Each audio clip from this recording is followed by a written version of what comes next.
స్నేహితులారా, బ్రహ్మాండం లోతైన రహస్యాల గురించి, దివ్యమైన స్త్రీ శక్తి గురించి ఎప్పుడైనా ఆలోచించారా? శ్రీమద్ దేవి భాగవత పురాణం 18 మహాపురాణాల్లో ఒకటి. మీకు పూజ్యమైన జగదంబ దివ్య జనని అవతారాలు, రహస్యాలు, సూక్ష్మ జ్ఞానం అర్థం చేసుకునే మార్గాన్ని ఇస్తుంది. నేను చెబితే, ఈ పురాణాన్ని కేవలం చదివితే లేదా వింటే మీరు అన్ని పాపాల నుండి విముక్తులవుతారు అని మీరు నమ్ముతారా? ఇది సత్యమే.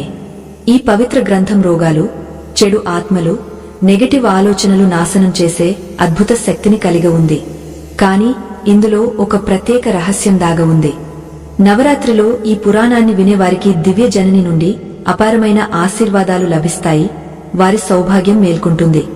మీరు మాతో ఈ అద్భుత ప్రయాణంలో చేరడానికి సిద్ధంగా ఉన్నారా? ఇక్కడ మేము శ్రీమద్ దేవి భాగవత పురాణ కథను మొదలు పెడుతున్నాం. కథ మొదలుపెట్టే ముందు మీరు మా ఛానల్కు కొత్తవారైతే సబ్స్క్రైబ్ చేసి వీడియోకు లైక్ ఇవ్వండి. ఇప్పుడు ఈ కథను అనంతమైన ఆహ్వానంతో మొదలు పెడదాం. వక్రతుండ మహాకాయ సూర్యకోటి సమప్రభ నిర్విష్ణం కురు మే దేవ సర్వకార్యేషు సర్వదా నమః పార్వతీ నమః హర హర మహాదేవ. భారత భూమిలో దేవిని సర్వోన్నత చైతన్యంగా పూజించే సంప్రదాయం పురాతన కాలం నుండి కొనసాగుతోంది. విద్వాంసులు చెప్పేది, వేదకాలం ముందు కూడా ఈ భూమిపై శక్తి ఉపాసన ఉండేది. ఆశ్చర్యమేమిటంటే, వేదాల్లో 40కి మించిన దేవతల పేర్లు కనిపిస్తాయి. ఎన్నో సూక్తాలు దేవి మహిమలతో నిండి ఉన్నాయి. శ్రీ సూక్తం, దుర్గా సూక్తం, సరస్వతి సూక్తం లాంటివి. నిజానికి శక్తి ఉపాసన అంటే పరమ బ్రహ్మ లేదా పరమ సత్యాన్ని స్త్రీ రూపంలో ఆరాధించడమే. ఉపనిషత్తులు స్పష్టంగా చెబుతున్నాయి, పరమాత్మకు లింగ భేదం లేదు. అది స్త్రీ కాదు, పురుషుడు కాదు, నపుంసకం కాదు. సాధకుడు తన శ్రద్ధ ప్రకారం ఏ రూపంలోనైనా పూజించవచ్చు. పురుష స్వరూపమైన, స్త్రీ రూపమైన, నిరాకారమైన. అందుకే సనాతన ధర్మంలో పంచాయతన పూజలో దేవికి ప్రధాన స్థానం. అందులో సూర్యుడు, గణపతి, అంబిక, శివుడు, విష్ణువు ఉంటారు. సత్యం ఒక్కటే అయినా కాని జ్ఞానులు దాన్ని ఎన్నో పేర్లతో పిలుస్తారు. శివుడు, విష్ణువు, దుర్గా, కాళీ, గణపతి లాంటివి. ఋగ్వేదంలో చెప్పినట్టు ఏకం సత్ విప్ర బహుధా వదంతి అంటే పేరు రూపాలు భిన్నమైన పరమ సత్యం ఒక్కటే. మన పవిత్ర శాస్త్రాలు నిరంతరం బోధిస్తున్నాయి, దేవతల్లో భేదభావం చేయకూడదు. మనం బ్రహ్మ అని పిలిచేవాడే హరి, హరి అంటే మహేశ్వరుడు. కాళీ అని మనం భావించేవారే కృష్ణుడు, రాముడు కూడా. స్త్రీ పురుష దేవతల్లో నిజమైన భేదం లేదు. శివశక్తి మతంలో చెప్పినట్టు శివుడు, దుర్గా, విష్ణువులో భేదం చూడడం అజ్ఞానం. అలా చేసేవాడు గాజమైన అంధకారమైన నరకంలోకి వెళ్తాడు. దానికి విరుద్ధంగా దేవి భాగవతం చెబుతుంది, దేవతల్లో భేదభావం చేయనివాడు శాశ్వత శాంతిని పొందుతాడు. సంస్కృత సాహిత్యంలో దేవి పూజపై ఎన్నో గ్రంథాలు రచించారు. వేలాది తంత్ర శాస్త్రాలు దేవి స్వరూపాలు, రహస్యాలు వెల్లడి చేస్తాయి. శ్రీమద్ దేవి భాగవతం, భగవతి భాగవత పురాణం అని కూడా అంటారు. దేవి మహిమను కథలు, ఆఖ్యానాల ద్వారా ప్రదర్శిస్తుంది. దాని నిజమైన సారం అఖండ భక్తి ద్వారానే వెలుగులోకి వస్తుంది. భక్తి మార్గాలు భిన్నమైన, లక్ష్యం ఎప్పుడూ ఒక్కటే, దివ్యజ్ఞానం లేదా ఆత్మ సాక్షాత్కారం. సంపూర్ణ బ్రహ్మాండం దుర్గా ఛాయే, అది అద్వైత తత్వం. ఉమా సహస్రం ఆమెను సర్వవ్యాపిని భగవతిగా వర్ణిస్తుంది. పుష్పం చందనం కాలం మించి కూడా ఉంది. ధ్యాన క్షణాల్లో ఆమె మన అంతరంగంలో అనుభవమవుతుంది. స్మరణ మాత్రంతో భయం దారిద్ర్యం నివారిస్తుంది. మాతలా అపార కరుణతో తన భక్తులను రక్షిస్తుంది. అలాంటి అనుకంప, సహానుభూతి మరెక్కడా లభించదు. విశ్వాత్మిక జగజ్జనని ఎప్పుడూ తన భక్తుల సంకటాలు తీర్చడానికి సిద్ధంగా ఉంటుంది. అందుకే దేవీ గీత జగత్ జనని సాక్షాత్కారానికి ప్రధాన సాధనం. దాని నిరంతర పఠనం, గాగ్య చింతనంతో దేవి అద్భుత రహస్యం స్వయంగా వెల్లడవుతుంది. ఈ దివ్య గ్రంథాన్ని విని మననం చేసే సాధకులు భగవతీ కృపకు అర్హులవుతారు. చివరగా మా ప్రార్థన, సర్వవ్యాపిని చైతన్య రూపిణి ఆ పరమచేతనను నిరంతరం ఉపాసిస్తూ ఉండాలి. అది అజ్ఞాన అంధకారాన్ని తొలగిస్తుంది, సమస్త జగత్తుకు ఆది కారణం. ఆ శ్రీ భగవతి మాకు ప్రేరణ ఇస్తుంది, సత్య మార్గంలో ముందుకు నడిపిస్తుంది. అప్పుడు రాజు జన్మేజయుడు వినయంగా అడిగాడు, హే వేదవ్యాసజీ, మీరు ముందు చెప్పారు, పర్వతాల రాజు హిమాలయం శిఖరంపై భగవతి అద్భుత ప్రకాశవంత స్వరూపం ప్రకటమైందని. దయచేసి ఆ కథను వివరంగా చెప్పండి. ఏ జ్ఞానవంతుడు అలాంటి శక్తి కథ అమృతం నుండి వంచితుడవుతాడు?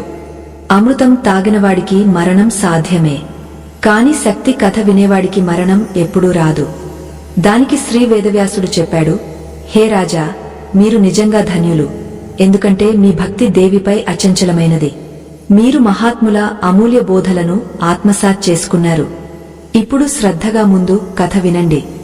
దక్ష కుమార్తె సతీ అగ్నిలో తన దేహాన్ని త్యాగం చేసినప్పుడు భగవాన్ సదాశివుడు భూమిపై సంచరిస్తూ ఒక చోట ఆగే ప్రపంచం నుండి విముక్తుడై సమాధిలో దేవి స్వరూప ధ్యానం చేయడం మొదలుపెట్టాడు. అప్పుడు 3 లోకాల్లో శక్తి లోపం వచ్చింది. పర్వతాలు, సముద్రాలు, సప్తద్వీపాలు నిర్జీవంగా కనిపించాయి. ఆనంద మూలం ఎండిపోవడంతో అన్ని జీవులు దుఃఖం, వ్యాధులతో బాధపడి చింతాక్రాంతులయ్యారు. సూర్యుడు, ఇతర గ్రహ నక్షత్రాల గతి అసమతుల్యమైంది.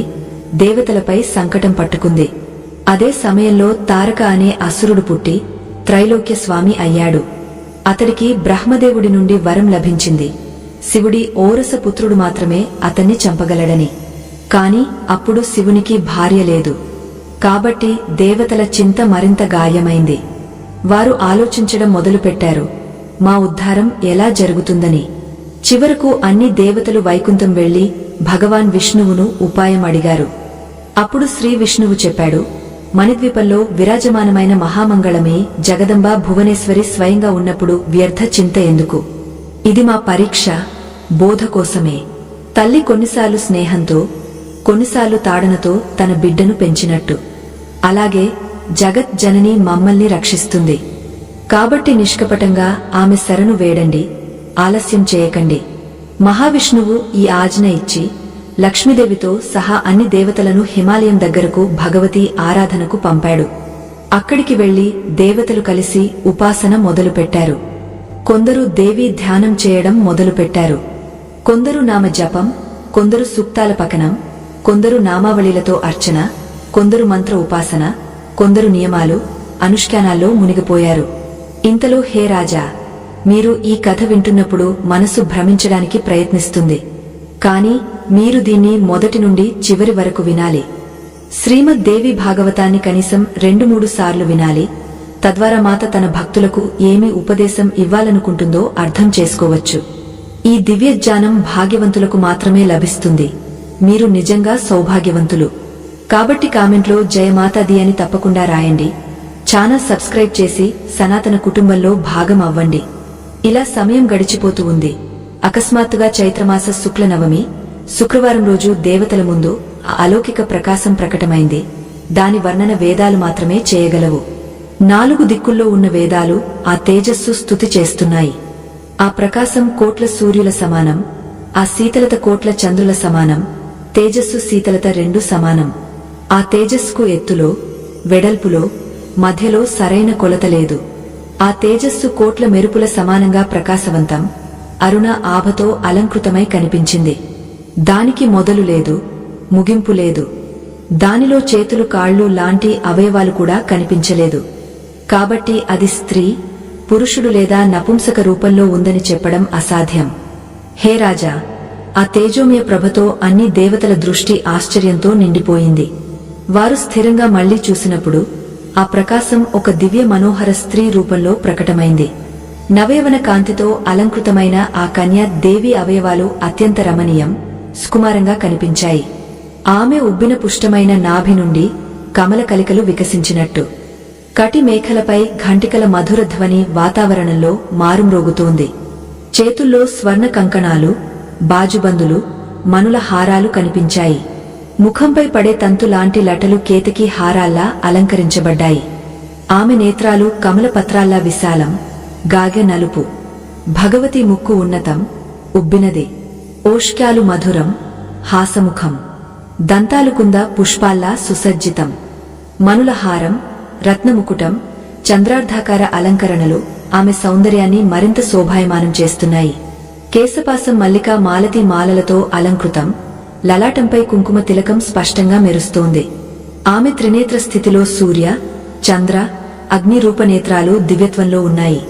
4 చేతుల్లో పాసం, అంకుశం, వరముద్ర, అభయముద్ర ధరించి ఉన్నాయి. దేవి రక్తవస్త్రాలు ధరించి ఉంది. దాడిమ పుష్పాల్లా ఆమె శరీరం అలౌకిక కాంతితో అలంకృతం. సమస్త శృంగారం, వేషభూషతో సుసజ్జితమైన ఆ సర్వ దేవ సమన్యస్తుతి ప్రార్థన ప్రేరక జగజ్జనని స్వయంగా దేవతల ముందు ప్రకటమైంది. ఆమె దయాళువైన విభా చూసి అన్ని దేవతలు నమస్కరించడానికి ఉత్సాహంగా ఉన్నారు. కాని స్నేహ అశ్రులతో వారి వాణి అడ్డుపడింది. భక్తిభావంతో నతమస్తకులైన దేవతలు తమ దృష్టిని స్థిరంగా ఉంచి ప్రేమాశ్రులతో భగవతి స్తవనం చేయడం మొదలుపెట్టారు. చెప్పారు, దేవి మహాదేవి శివ నమన్ కళ్యాణదాయిని ప్రకృతికి వ్రత నియమాలతో సంబోధిస్తూ మేము శీఘ్రంగా ప్రణామం చేస్తున్నాం. అగ్ని సమాన తపోవృత్తితో ప్రకాశితమైన కర్మఫలాలు ఇచ్చే దుర్గా నీ చరణాలకు అభివాదం. దేవతలు వాణి రచనతో దేవి ఉద్భవాన్ని మానసికంగా చూసి చెప్పారు. అనేక రూపాలు ఆ వాణి ఉపయోగస్తాయి. ఆమె భావనతిక స్థుతితో సంతుష్టి చెంది వాక్రూపదేహని క్షణక్షణం మా దగ్గరకు వచ్చి మాకు కావాల్సిన భోగజ్ఞాన సామగ్రి ఇస్తుంది. హే దేవత, మీరు కాలరాత్రి స్వరూపిణి, బ్రహ్మకు కూడా స్తుతి చేసినది. వైష్ణవి, కార్తికేయమాత, సరస్వతి, అదితి, దక్షకన్య సతి ఇవన్నీ నీ పవిత్ర రూపాలే. ఆ కళ్యాణకర దేవికి మేము నమనం చేస్తున్నాం. మేము మహాలక్ష్మి ఉపాసన చేస్తున్నాం. సర్వశక్తిమై ఆ దేవి నుండి జ్ఞాన ప్రేరణ కాంక్షిస్తున్నాం. నిజానికి ఆమె విరాట్ స్వరూపిణి, సూక్ష్మ జగత్తు ఆత్మ, పరబ్రహ్మ అవ్యక్త అనాది రూపం. ఆమెకు నమస్కారం. ఆమె అజ్ఞానత వల్ల జగద్భ్రమలో పడి రజ్జులో సర్పం పుష్ప మాల లాంటి భ్రమలు చూస్తుంది. ఆమె అభావంలో సంసారం భ్రమబద్ధమవుతుంది. కాని ఆమె జ్ఞానంతో జగద్భ్రమ లయమవుతుంది. భువనేశ్వరి దేవి నిత్య మార్గస్థుతి చేస్తాం. అన్నమే మానసమే విజ్ఞానమయ ఆనందమే పంచకోశాలకు మించి జాగృత స్వప్న సుషుప్తి అవస్థల సాక్షి. అది అహంపార జాగా అహంరహిత లక్ష్యాన్ని పొందేలా చేస్తుంది. ఆ ప్రత్యేక్ ఆత్మ స్వరూపా దేవికి నమస్కారం. హే భగవతి, మీరు ఓంకార ప్రణవ స్వరూపం. అహంకారం నీ మూర్తి. వివిధ మంత్ర చేతనలు నీ కరుణ విగ్రహాన్ని బారంబారు నమస్కరిస్తాయి. ఇలా దేవతలు భగవతి స్తవనం చేసినప్పుడు మణిద్వీపవాసి భగవతి కోయిల సమాన మధుర వాణిలో చెప్పింది, హే దేవతలా స్పష్టంగా చెప్పండి, మీరు ఇక్కడ ఎందుకు సమావేశమయ్యారు? నేను కల్పవృక్షంలా భక్తుల మనోరథాలు తీర్చేదాన్ని, మీకు వరాలు ఇవ్వాలనుకుంటున్నాను. నేను ఉన్నప్పుడు మీరు ఎందుకు చింతిస్తున్నారు? నేను తన భక్తులను సంసార సాగరం నుండి సులభంగా పారం చేస్తాను. ఇది నా సత్య ప్రతిజ్ఞ. ఇలా దేవి కరుణామయ వాణి విని దేవతలు ప్రసన్నులయ్యారు. నిర్భయంగా తమ దున్హకాన్ని విన్నవించారు. అప్పుడు దేవతలు చెప్పారు, హే సర్వజ్ఞ, తారక అనే దైత్యుని అత్యాచారం మాకు రోజురాత్రి పీడిస్తోంది. కేవలం అంతేకాదు, మీ దగ్గరే మా ఉద్ధారం సాధ్యం. మీరు మాత్రమే అందరికీ సహాయం చేసేవారు. ఈ ఆశతో మేము మీ శరణు వేడుతున్నాం. మీ కృప కోసం ఎదురుచూస్తూ ఎప్పుడూ మీ స్తుతి చేస్తున్నాం. హే శివ, బ్రహ్మదేవుడు ఇలా విధానం చేశాడు. శివుని ఓరస పుత్రుడి ద్వారానే అతని వధ సంభవం. హే మహేశ్వరి, మీకు తెలుసు, శివునికి పతివ్రత లేదు. హే అంబికే, సర్వజ్ఞ ముందు నీచ సాధారణమైన విన్నపం ఎవరు చేస్తారు? మేము చేసే విన్నపం మీకు అపరిచితమా? ఈ సమ్మిళిత సారాన్ని సంక్షిప్తంగా చెప్పాం. ఇప్పుడు మిగిలిన తత్వంపై మీరు స్వయంగా చింతన చేయండి. హే జగదంబికే, మీ చరణారవిందాల్లో మా అచంచల భక్తి ఎప్పుడూ నిలిచి ఉండాలి. మూలంగా అంతే మా మాంగని ఉద్దేశం. మరొకటి దేహ భరణం కోసమే మా అరుచి విన్నపం. ఇలా దేవతల వాణి విని జగదంబ చెప్పింది, నా శక్తి శీఘ్రంగా గౌరీ రూపంలో హిమాలయం ఇంట అవతరిస్తుంది. ఆ గౌరీని మీరు శివునికి వరంగా ఇవ్వండి. ఆ గౌరీ మీ దగ్గరి కార్యాన్ని సిద్ధం చేస్తుంది. మీ చరణారవిందాల పట్ల మీ భక్తి ఆదరంతో ఎప్పుడూ నిలిచి ఉండాలి. హిమవాన్ శుద్ధ భావంతో నా ఆరాధన చేస్తాడు. కాబట్టి అతని ఇంట నా జన్మ మాకు ప్రియం. ఈ మహా అనుగ్రహ వచనం విని హేమవాన్ ప్రేమాశ్రులతో దృష్టి నిండి వాణి అసక్తమైంది. ఆయన జగదంబాను విన్నవించాడు, హే, మీరు ఎవరిని అనుగ్రహిస్తారో వారిని మహానుభావునిగా చేస్తారు. అలా కాకపోతే స్థావరం జడమైనది. సచ్చిత్ స్వరూపిణి భేదం లేదు. హే నిర్దోష బ్రహ్మ స్వరూపిణి, శతజన్మాల అశ్వమేధాలుగాని సమాధి పుణ్యంగాని ఇది సాధ్యం కాదు. నేను మీ తండ్రి అవుతానని. కాని హేమవాన్ ఇంట జగదంబ కన్యగా అవతరించింది. అహో, హేమవాన్ ధన్యుడయ్యాడు. ఇలా సంపూర్ణ ప్రపంచంలో నా కీర్తి ఇప్పటి నుండి వ్యాప్తి చెందుతుంది. దాని ఉదరంలో అనంతకోటి బ్రహ్మాండాలు సమాహితమై ఉన్నాయి. ఆ జగదంబ కుమార్తెగా నా ఇంట జన్మిస్తుంది. పృథ్వీపై నా సమాన శ్రేష్ఠుడు ఎవరు? ఎవరి వంశంలో నా సమాన భాగ్యముంది? అతని పూర్వీకులకు ఏ ఉత్తమ స్థలం నిర్మాణమైంది? ఇది నేను అతిరేకంగా తెలుసుకోలేను. మీరు స్నేహమే కృపతో ఇచ్చిన వరంలాగా వేదాంత సిద్ధ మీ స్వరూప పాణ్యం నాకు అనుగ్రహించండి. హే పరమేశ్వరి, భక్తి సహిత యోగం, శృతి సమర్థ జ్ఞానం ఉపదేశించండి. తద్వారా నేను మీ తన్మయత పొందగలను. అధ్యాయం 2లో సమిత్ స్వరూప నిర్వచనం చేస్తూ శ్రీదేవి చెప్పింది, హే దేవగా, నా ఈ వచనాలు శ్రద్ధగా వినండి. ఈ శ్రవణ మాత్రంతో స్వరూప జ్ఞానం ఉదయిస్తుంది. సృష్టికి ముందు నేను మాత్రమే ప్రకటం, అనుపస్థితి మరేది లేదు. హే హిమాలయం, అది నా ఆత్మస్వరూపం. చిత్ సంవిత్ పరబ్రహ్మ లాంటి పేర్లతో తెలుసు. ఆ తత్వంపై ఏ తర్కం ఉపమా అసాధ్యం. ఏ వికారం దోషం దాన్ని అస్పష్టం చేయలేదు. ఆ బ్రహ్మతత్వం స్వాభావిక సిద్ధశక్తి మాయ అని పిలుస్తారు. మాయను సత్యమని కాని అసత్యమని కాని చెప్పలేం. రెండింటికి విరుద్ధమైనందున ఉభయ రూపం సిద్ధం కాదు. నానా కోట్లలో ఈ విలక్షణ వస్తు మాయ ప్రకటమవుతుంది. నా ఈ మాయ సహజ రూపంలో ఎప్పుడూ నాతో ఉంటుంది. అగ్నితో ఉష్ణతలాగా, సూర్యునితో ధూపలాగా, చంద్రునితో చంద్రికలాగా. ప్రళయ సమయంలో ఈ మాయ అంతరంలో సమస్త జీవులు వారి కర్మలు యుగాల కాల పరిమాణం విలీనమై ప్రతీతవుతాయి. గాఘ నిద్రలో శయనమైన మనిషి స్వభావం మాయ శక్తి సంయోగంతో మారుతుంది. నేను ఇలా జగత్తు బీజమవుతాను. నా అఖండ స్వరూపం ఆవరణంతో ఆవృతమైనప్పుడు మాయలో ఈశ్వర భాష్యధ్వని స్వరూపంలో ప్రకటమవుతుంది. కాబట్టి ఆవరణ రూపీ దోషం మాయపై వర్తిస్తుంది. నా చైతన్య స్వరూపంతో అంతర్నిహితమై ఉండటంతో జగత్కర్త నిమిత్త కారణంగా కథితమవుతుంది.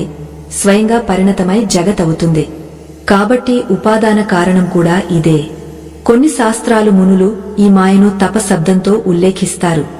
తమ, జడ, అజ్ఞాన, మాయ, ప్రధాన, ప్రకృతి, శక్తి, అజ ఇలా పేర్లు. శైవ శాస్త్ర విద్వాంసులు దీన్ని విమర్శ అంటారు. ఇతర వేదాంతులు అవిద్య అంటారు. ఇలా ఎన్నో పేర్లతో వేదాలు, పురాణాలు, ఆగమాలు, శాస్త్రాల్లో ప్రఖ్యాత మాయతత్వం దృశ్య రూపంలో జడమని మానబడుతుంది. జ్ఞాన ఆచరణ ద్వారా బాధితమై అసత్ కూడా సిద్ధమవుతుంది. దానికి విరుద్ధంగా చైతన్యం ఎప్పుడూ దృశ్యం కాదు. దృశ్యం ఎప్పుడూ జడమే. చైతన్యం స్వప్రభాతమై దాని సిద్ధికి మరే వస్తు అపేక్ష లేదు. అలా కాకపోతే అవస్థాన దోషం వస్తుంది. స్వయంగా తనను తాను ప్రకాశితం చేయలేదు. కర్మకర్త రెండూ ఒకే వస్తు కాలేవు. కాబట్టి దీపరూపం స్వయం ప్రకాశ స్వరూపంలో ఉంటుంది. హే హిమపర్వతం, అందరినీ ప్రకాశితం చేయడంలోనే దాని ప్రకాశం వ్యాప్తి. నా సమిత్ స్వరూపమే నా విగ్రహం. ఇది నిత్య ప్రమాణితం. జాగృత స్వప్న సుషుప్తి అవస్థల్లో పదార్థాలు ఎప్పుడూ ఒకేలా ఉండవు. ఇదే సత్యం నేను ఉద్ఘోషిస్తాను. ఈ జ్ఞానంతో సృష్టిగతి నియమాలు స్థాపితమవుతాయి. కొన్నిసార్లు జీవితంలో ఎన్నో విషయాలు మిస్ అవుతాయి, కానీ సంవిత్ ఎప్పుడూ విలుప్తం కాదు. మానుకుంటే కూడా సంవిత్ అభావం అనుభవమైన వాడికి, ఆ సాక్షికి అదే సంవిత్ స్వరూప ప్రమాణం అవుతుంది. అందుకే సత్యశాస్త్రాలు తెలిసిన ఆచార్యులు సంవిత్ నిత్యతను దృఢంగా ఘోషిస్తారు. దాని ఆనందమే ప్రకృతి ఈ తథ్యంతో ప్రమాణితమవుతుంది. గాగి ప్రేమ కూడా ఆత్మస్వరూప సంతితపై ఆధారపడి ఉంటుంది. ప్రతి ఒక్కరూ ఈ భావన ఉంచుకుంటారు, నేను ఎప్పుడూ మిగిలి ఉండాలి అని. ఈ స్వాభావిక ప్రవృత్తి అన్ని చైతన్యాల్లో ఉండటంతో ఆత్మ ప్రేమాస్పదం. సంవేదకు మించి ఏదైనా మిథ్య, శాశ్వతం కాదు. అందుకే సంవేద సంశ్లేషణ సహజంగా స్పష్టం. నా సంవిత్ స్వరూపాన్ని సీమితం చేసేది అసాధ్యం. ఎందుకంటే మిథ్యా కాబట్టి సంవేద జ్ఞానం ఆత్మధర్మం కాదు. ధర్మం గుణం నాశనమైతే సంవిత్ జడమవుతుంది. జడ విశేషణ జ్ఞానం మానడం పరస్పర విరోధం. అలా ఎప్పుడూ చూడలేదు, సాధ్యం కాదు. చైతన్యానికి పృథక్ ధర్మం లేదు. ఎందుకంటే ఒక చైతన్యాన్ని మరొకటి నుండి వేరు చేసే ప్రమాణం లేదు. ఈ అన్ని ఆలోచనల నుండి నిష్కర్ష ఆత్మ సదా జ్ఞానం, సుఖం, స్వరూపం యుక్తమై ఉంటుంది. అది సత్యం, పూర్ణం, అసంగం, ద్వైత జాలం రహితం. పరమాత్మ తన మాయ శక్తి తత్వ వివేచన నుండి దూరమై అవిద్య, కామం, కర్మల ప్రవాహంలో లగ్నమైనప్పుడు సృష్టి ఇచ్చ పుడుతుంది. దాని వెనుక ముందు జన్మల జీవుల సంచిత సంస్కారాలు, కర్మలు సహాయక కారణాలు. హే హేమవాన్, ఈ సృష్టి ఏ ఆలోచన లేకుండా సహజ స్వభావంతో పుడుతుంది. సంపూర్ణ సృష్టి మూల కారణం ఈ నా దివ్య స్వరూపమే. మాయ విశిష్ట రూపంలో అవ్యాకృత అవ్యక్తమని పిలుస్తారు. సమస్త సృష్టి మూలంలో ఈ సచ్చిదానంద విగ్రహం ఉంది. అది అన్ని కర్మల బీజం, ఇచ్చజ్ఞాన క్రియాశక్తుల ఆధారం. అదే ఏకాక్షరి మంత్రం వాస్తవ అర్థం. దాని నుండి శబ్ద తన్మాత్ర యుక్త ఆకాశం పుడుతుంది. ఆకాశం నుండి స్పర్శాత్మక వాయువు, వాయువు నుండి రూపాత్మక అగ్ని, అగ్ని నుండి రసాత్మక జలం, జలం నుండి గంధయుక్త పృథ్వీ పుడతాయి. ఆకాశంలో శబ్ద గుణం మాత్రమే, వాయువులో శబ్దం స్పర్శ, అగ్నిలో శబ్దం స్పర్శ రూపం, జలంలో శబ్దం స్పర్శ రూపం రసం, పృథ్వీలో శబ్దం స్పర్శ రూపం రసం గంధం పంచగుణాలు. ఈ పంచభూతాలు తన్మాత్రాలతో ఈశ్వరలింగ శరీరం నిర్మితమవుతుంది. దాన్ని మహత్వ లేదా సూత్ర ఆత్మ అంటారు. పరమాత్మ ఈ సూక్ష్మ దేహ సమస్త జగత్తులో వ్యాప్తి. దాని కారణ శరీరం ముందు అవ్యక్త పేరుతో వర్ణించబడింది. ఈ లింగ శరీరం నుండి సమస్త జగత్ ప్రాదుర్భావం. ఇది బీజ రూపం కూడా. ముందు వర్ణించిన పంచమహాభూతాల నుండి పంచీకరణ ప్రక్రియ ద్వారా స్థూల పంచమహాభూతాలు నిర్మాణం. ఇప్పుడు దాని వర్ణన. ఈ పంచభూతాల ప్రతి ఒక్కదాన్ని 2 అంశాలుగా విభజించి మరో అర్ధాంశాన్ని 4 భాగాలుగా చేసి మిగిలిన 4 మహాభూతాల ప్రథమ భాగంతో జోడించడంతో ప్రతి మహాభూతంలో పంచగుణాలు సమ్మిళితమవుతాయి. ఈ పంచీకృత స్థూల పంచ మహాభూతాల నుండి పరమాత్మ విరాట్ విశ్వ శరీరం ప్రకటమవుతుంది. పంచమహాభూతాల సత్వాంశ నుండి శ్రోత్ర, త్వచ, నేత్ర, రసన, ప్రాణ పంచ జ్ఞానేంద్రియాలు నిర్మితమవుతాయి. ఈ సత్వాంశాలు కలిసి అంతఃకరణ రచన చేస్తాయి. మనసు బుద్ధి అంటారు. విషయాల్లో వికల్పాలు వదిలి దృఢ నిశ్చయం అయినప్పుడు బుద్ధి అంటారు. అంతఃకరణ ముందు అనుభవాలు స్మరించినప్పుడు మనసు అంటారు. ఇది సనాతన సత్యం మహర్షులు చెబుతారు. ప్రతి మహాభూతాల రజోగుణ నుండి పంచ కర్మేంద్రియాలు పుడతాయి. ఈ పంచాల సంయుక్త రజోగుణ నుండి ప్రాణ ఉత్పత్తి. ఈ ప్రాణం 5 రకాలు. హృదయంలో ప్రాణం, గుదలో అపానం, నాభి మధ్య సమానం, కంకల్లో ఉదానం, శరీరమంతా వ్యానం. ఈ పంచ ప్రాణవాయువులు. పంచ జ్ఞానేంద్రియాలు, పంచ కర్మేంద్రియాలు, పంచ ప్రాణాలు, మనసు బుద్ధి. ఈ 17 అవయవాలతో నిర్మితమే నా సూక్ష్మ శరీరం లేదా లింగ శరీరం. హే పర్వతరాజా, ఇప్పుడు ప్రకృతి 2 భేదాలు విను. 1 మాయ, 2 అవిద్య. మాయ సత్వగుణ ప్రధానం. అవిద్యలో 3 గుణాలు సమ్మిళితం. మాయ తన ప్రకాశమయ సత్వగుణంతో ఏ బ్రహ్మపై అవలంబితమో దాన్ని ఎప్పుడూ ఆచ్ఛాదించదు. ఆ మాయలో పరమాత్మ ప్రతిబింబితమైనప్పుడు ఈశ్వరుడు అంటారు. దానికి ఎప్పుడూ తన మాయ ఆశ్రయ పరమాత్మ జ్ఞానముంటుంది. అది సర్వజ్ఞ సర్వకర్త, అందరికీ అనుగ్రహం ఇచ్చేవాడు. కాని హే హిమాలయం చైతన్యం అవిద్యలో ప్రతిబింబితమైనప్పుడు జీవుడు అంటారు. సమస్త దున్హకాల ఆశ్రయం అవుతాడు. ఈశ్వరుడు, జీవుడు 2 స్థూల సూక్ష్మ కారణ 3 దేహత్రయాలు పొందుతారు. వారి అభిమాన ప్రకారం 3 పేర్లు ప్రసిద్ధి. కారణ శరీరధారి జీవుడు ప్రాజ్ఞ అంటారు. సూక్ష్మ శరీరధారి తేజస్, స్థూల శరీరధారి విశ్వ. అలాగే ఈశ్వరుడు క్రమంగా ఈశ, సూత్రాత్మ, విరాట్ 3 పేర్లు. ఇందులో జీవుడు వ్యష్టి స్వరూపం, ఈశ్వరుడు సమష్టి స్వరూపం. సర్వేశ్వర భగవాన్ జీవులపై కృప చేసే ఇచ్ఛతో నానా భోగాశ్రయ శరీరాల వివిధత పూర్ణ రచన చేస్తాడు. హే గరీశ్వర, ఈశ్వరుడు నా అఖండ స్వరూపంలో ప్రతిబింబితం, నా శక్తితో ప్రేరితమై కార్యం చేస్తాడు. నా మాయ శక్తితో ఈ చరాచర సృష్టి ప్రకటమవుతుంది. తత్వదృష్టితో మాయ కూడా నాకు భిన్నం కాదు. వ్యవహార దృష్టిలో విద్య అవిద్య పేర్లతో శాస్త్రాల్లో భేదం చెప్పబడింది. తత్వతః ఒక అద్వితీయ బ్రహ్మ మాత్రమే. దానికి మించి ఏమీ లేదు. నేను సంపూర్ణ జగత్ సృజన చేస్తాను, దానిలో ప్రవేశిస్తాను. హే హిమాలయం మాయ, దాని నుండి పుట్టిన కామం కర్మలతో ప్రాణాన్ని గతి సాధనంగా చేసి చిత్తాత్మిక రూపంలో నేను జీవ రూపంలో ఒక శరీరం నుండి మరొకటికి ప్రవేశిస్తాను. దీనికోసం ప్రాణాది ఉపాధుల స్వీకారం జరుగుతుంది. అఖండ ఆకాశం ఘట గ్రహపాత్రల భేదంతో విభక్తమై కనిపించినట్టు అలాగే మాయ జన్య ఉపాధి భేదాలతో నేను అనేక రూపాల్లో ప్రకటమవుతాను. సూర్యుడు ఉత్తమ పుష్పాలు మలిన వస్తువులను సమానంగా ప్రకాశిస్తాడు, కాని స్వయంగా దూషితం కాడు. అలాగే నేను శరీర విషయ సంబంధంతో ఎప్పుడూ అపవిత్రం కాను. ఎవరి ఆత్మబుద్ధి ఆచ్ఛాదితమో వారు నాపై బుద్ధి ఉపాధుల ఆరోపణ చేసి ఆత్మగా మానుకుంటారు. కాని బుద్ధి శుద్ధమైనప్పుడు ఈ భ్రాంతి నాశనమవుతుంది. అజ్ఞాన భేదంతో జీవుల్లో అంతరం కనిపిస్తుంది. మాయ భేదంతో ఈశ్వరులో బ్రహ్మ విష్ణు పేర్ల భేదం మానబడుతుంది. నిజానికి మాయే ఈశ్వర జీవ భేదం పుట్టిస్తుంది. శూన్య ఆకాశ ఘట కక్షల్లో భిన్నంగా కనిపించినట్టు అలాగే దేహత్రయ ఉపాధులతో జీవ పరమాత్మ భేదం కల్పితమవుతుంది. ఈ మాయ ఉపాధి ద్వారా జీవుల భిన్నత ఈశ్వర వివిధ రూపాల కల్పన చేస్తుంది. హే పర్వతోత్తమ, అవిద్య జీవ మూల కారణం.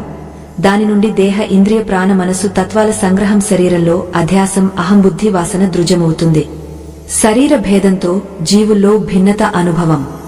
హే హిమాలయం, పరమేశ్వర విషయంలో నానా రూపకల్పన మాయ సత్ రజోగుణ ఆధారంగా చేస్తుంది. కాని నేను చైతన్య స్వరూపంగా అందరిలో వ్యాప్తి. సమష్టి కారణ ఉపాధితో ఈశ్వర అంటాను. సూక్ష్మ సమష్టితో సూత్రాత్మ, స్థూల సమష్టి ఉపాధి అనుభవంతో విరాట్ ఆత్మగా ప్రకటమవుతాను. బ్రహ్మ, విష్ణు, రుద్ర, గౌరీ, బ్రాహ్మి, వైష్ణవి మొదలైనవి నా విభూతులే. సూర్యుడు, చంద్రుడు, తారాగణం, సమస్త ప్రకాశమాన జ్యోతులు నా స్వరూపమే. పశువులు, పక్షులు, చాండాల, సాధు, సజ్జన, పాపి, పుణ్యాత్మ అన్ని రూపాల్లో నేనే అభివ్యక్తి. స్త్రీ, పురుష, నపుంసక వివిధ రూపాల్లో నేను అద్వితీయ సత్తా. జగత్తులో దృశ్య అదృశ్య వస్తు బాహ్యంగా ప్రకటమైన అంతరంగంలో అనుభవమైన అందులో నేను వ్యాపిని. నాకు రహితమైన చరాచర జగత్తులో ఏ వస్తు లేదు. ఏదైనా ప్రతీతైతే అది శూన్య సమాన అసత్యం. మందమైన ప్రకాశంలో రజ్జును సర్పమాలా గుంటగా భావించినట్టు, కాని వాస్తవంలో రజ్జే. అలాగే ఈశ్వర నానా రూపాల్లో నేను మాత్రమే ప్రకాశిస్తాను. ఈ కల్పిత జగత్ సత్రూపీ ఆధారంపై అలా ప్రకటమవుతుంది. దానికి వేరు సత్తా ఉన్నట్టు, కాని వాస్తవంలో దాని సత్తా నా సత్తా నుండే. హిమాలయం చెప్పాడు, హే దేవేశ్వర, మీ వచనాలతో స్పష్టమైంది. ఈ సమష్టి జగత్ మీ దివ్య శరీరమే. కాని మీరు ఈ విరాట్ రూపాన్ని ఎలా ధరిస్తారో చూడాలనుకుంటున్నాను. మీ కృప నాపై ఉంటే ఈ తీవ్ర ఇచ్ఛ పూర్తవుతుంది. వ్యాసుడు చెబుతాడు, హిమాలయం ప్రార్థన విని విష్ణు బ్రహ్మ సమస్త దేవతలు హర్షితులై ఆనందంలో మునిగిపోయారు. భగవతి అందరి సహమతి భక్తుల ఆకాంక్ష తెలుసుకుని తన విరాట్ రూపం ప్రకటించడానికి సంకల్పించింది. అప్పుడు సమస్త దేవతలు ఆ మహాదేవి అద్భుత స్వరూపం చూడడం మొదలుపెట్టారు.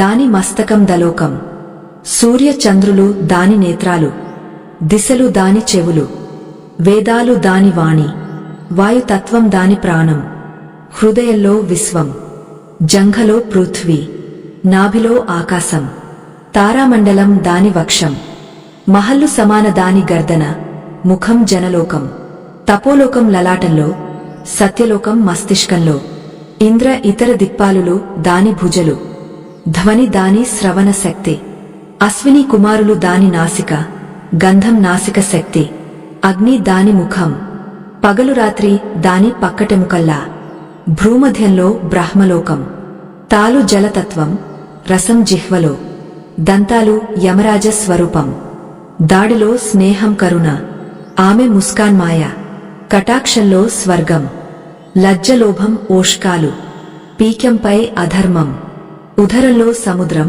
ఉపస్థలో బ్రహ్మ, ఆమె అస్థులు పర్వతాలు, నదులు ఆమె నాడులు, వృక్షాలు రోమాలు, మేఘాలు కేశాలు. ఆ విరాట్ స్వరూపం సంధ్యల ఉజ్వల వస్త్రాలతో ఆచ్ఛాదితం. ఆమె గతిలో కోమారం యవ్వనం వృద్ధాప్యం మూడు కలక్. ఆమె మనసు చంద్రుడు, బుద్ధి విష్ణువు, అహంకారం రుద్రుడు, కటిలో అశ్వాలు, కటి క్రింద పాతాళలోకం. ఈ అద్భుత స్వరూపం అగ్ని జ్వాలల మాలతో ఆవృతం.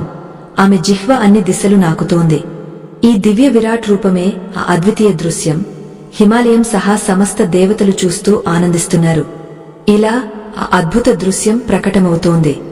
దాని వికరాల దంతాలు ఒకదానితో ఒకటి జీకొనడంతో భీషణ గడగడలాడుతోంది. ప్రచండ నేత్రాలు జ్వాలాముఖి అగ్నిలా ప్రజ్వలిస్తూ బయటకు వస్తున్నాయి. వివిధ అస్త్ర శస్త్రాలతో సజ్జిత మహాయోధుడిలా కనిపిస్తోంది. జగత్ అన్ని ప్రాణులను వారి బలబుద్ధి సామర్థ్యంతో మింగుతోంది. సహస్ర మస్తకాలు, సహస్ర నేత్రాలు, సహస్ర చరణాల విరాట్ స్వరూపం అణిగినత సూర్యులు అనంత మెరుపుల చమకన్నా ప్రకాశవంతం. దాన్ని చూసి దేవతల కళ్ళు హృదయాలు భయంతో వణికిపోయాయి. వారి ముఖాల నుండి హాహాకారం పుట్టింది. స్మృతి శక్తి కోల్పోవడంతో వారు గుర్తించలేకపోయారు. ఇదే జగదంబ ఈ అద్భుత రూపంలో ప్రకటమైందని. హే రాజా, చివరకు వారు మూర్ఛ పొందారు. అప్పుడు నాలుగు వైపులా నిలబడిన మూర్తిమంత వేదాలు తమ గాయ స్వరంతో వారికి చేతన ఇచ్చాయి. హోష్లోకి వచ్చిన వెంటనే దేవతలు కరుణామీమాత కృపను హృదయంగమం చేసి ఆమె మహిమతో అభిభూతులై అశ్రుపూర్ణ నేత్రాలతో ద్రవితులయ్యారు. కంచం అడ్డుపడినా వారు సంభాళించుకుని స్తుతి చేయడం మొదలుపెట్టారు. దేవతలు చెప్పారు, హే మామా, అపరాధాలు క్షమించు. మేము అజ్ఞానులం, కాని మీ సంతానమే, కాబట్టి మమ్మల్ని రక్షించు. హే దేవేశ్వరి, మీ ప్రచండ రూపాన్ని శాంతం చేయండి.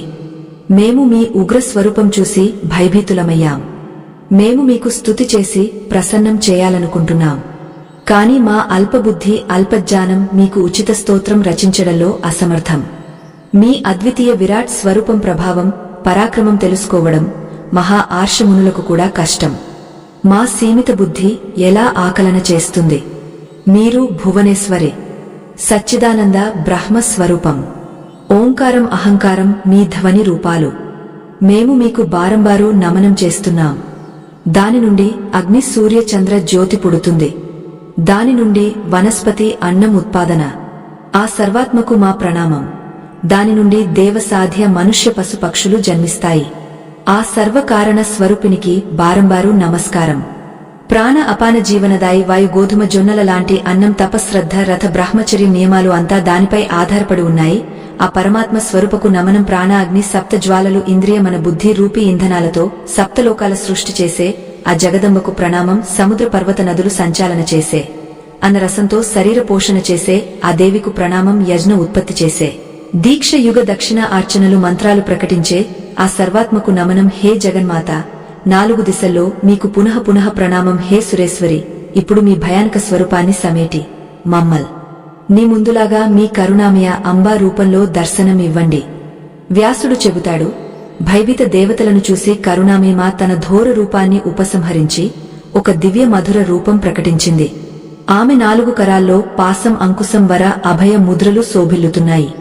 ఆమె దృష్టి కరుణతో నిండి ముఖారవిందం మంద ముస్కాంతో ఆలోకితం. ఆ రూపం చూసి అన్ని దేవతలు నిశ్చింత శాంతి పొందారు. వారు ప్రణామం చేసి జయకారం చేశారు. అప్పుడు దేవి చెప్పింది, నా అద్భుత విరాట్ రూపం చూడడం నా కృపతో మాత్రమే సాధ్యం. వేద అధ్యయనంతో కాదు, యోగాభ్యాసంతో కాదు, దాన తప పూజలతో కాదు.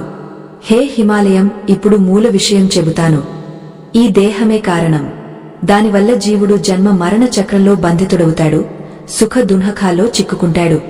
ఆ సుఖ దున్హక సంస్కారాలతో ప్రవృత్తి నివృత్తి రూపకర్మలు నిరంతరం పుడతాయి. వాటి ఫలితంగా మళ్లీ కొత్త శరీరం పొంది సుఖ దున్హక అనుభవం కొనసాగుతుంది. రాహట చక్రం నిరంతరం తిరుగుతున్నట్టు. అలాగే ఈ సంసార చక్రం అవిరామంగా నడుస్తుంది. దాని మూల కారణం అజ్ఞానం. దాని నుండి ఇచ్ఛలు కర్మలు పుడతాయి. కాబట్టి సంసార బంధనం నుండి ముక్తి కావాలనుకునేవాడు అజ్ఞాన నాశన ఉపాయం తప్పక చేయాలి. ఇదే మానవ జీవిత సఫలత, పురుషార్థ పరమ లక్ష్యం. జీవన్ముక్తి అనుభూతికి వాస్తవ సాధనం ఇదే. అజ్ఞానాన్ని నాశనం చేసే సామర్థ్యం జ్ఞానంలో మాత్రమే. హే హిమాలయం, అజ్ఞాన అంతం కర్మ ఉపాసనతో సాధ్యం కాదు. ఎందుకంటే అవి అజ్ఞాన విరోధం చేయవు, విరుద్ధంగా పోషిస్తాయి. ప్రతి శరీరంలో కర్మలు అనివార్యంగా నడుస్తాయి. వాటి నుండి రాగ ద్వేష క్రోధలోభ వికృతులు పుడతాయి. వాటి నుండి మహా అనర్థ పరంపర కొనసాగుతుంది. కాబట్టి సాధకుడు ప్రతి సాధ్య ప్రయత్నంతో జ్ఞాన ప్రాప్తి చేయాలి. అవును, కర్మకు కూడా తన అవసరముంది. ఎందుకంటే శాస్త్రాలు ధర్మానుకూల కర్మలతో జీవితం గడపాలని చెబుతాయి. కాని ముక్తి జ్ఞానంతో మాత్రమే సాధ్యం. ఈ వచనం శాస్త్రాల్లో ఉంది. కాబట్టి ఏ విద్వాంసుడు ముక్తికి జ్ఞానంతో సహాయకంగా కర్మను మానాలి అనే మతం ఉంచవచ్చు. కాని ఆలోచన సరైంది కాదు. ఎందుకంటే జ్ఞానం కర్మ పరస్పర విరోధులు. కర్మ హృదయ గ్రంథిని మరింత దృఢం చేస్తుంది, జ్ఞానం దాన్ని ఛేదిస్తుంది. జడ విశేషణ జ్ఞానం మానడం అసాధ్యం. అది విరోధాభాసం, ఎక్కడా చూడలేదు. చైతన్యానికి ధర్మం లేదు. ఒక చైతన్యాన్ని మరొకటి నుండి వేరు సిద్ధం చేయడం సాధ్యం కాదు. ఈ అన్ని ఆలోచనలతో ఆత్మ సదా జ్ఞాన ఆనంద స్వరూపమే. అది సత్యం, పూర్ణ అసంగ ద్వైత జాలరహితం.